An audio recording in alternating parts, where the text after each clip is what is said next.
I have to wonder what our government has been doing over the last few years if this is what we get.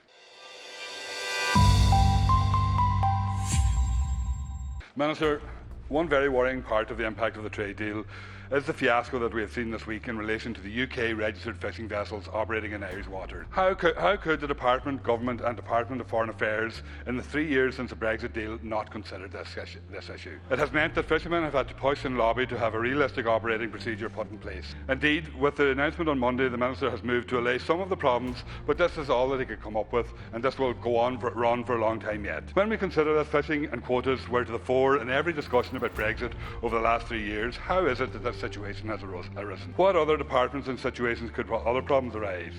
I have to wonder what our government has been doing over the last few years if this is what we get. When we look at how the quota situation was dealt with, and we see that the problems are even bigger, and the government and the department, it seems that the fishery organisations decided to team up with the coastal states to protect our fishing rights. But it also seems that the state did as well. And that has really worked out well for us and our fishing communities anyway, as we can see. We have ended up losing 15% of our fishing quotas, which translates to 24% of mackerel, which is particularly bad because we have caught all our mackerel quota. We could have caught all our mackerel quota within Irish waters if we wanted to. But no, the government and fishing organisations said, shh, we can't mention that.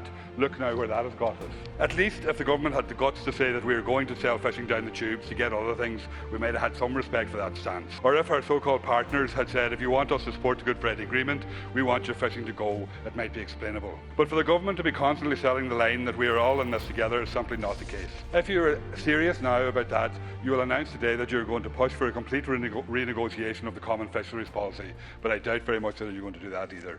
And for this reason, I will not be supporting this deal.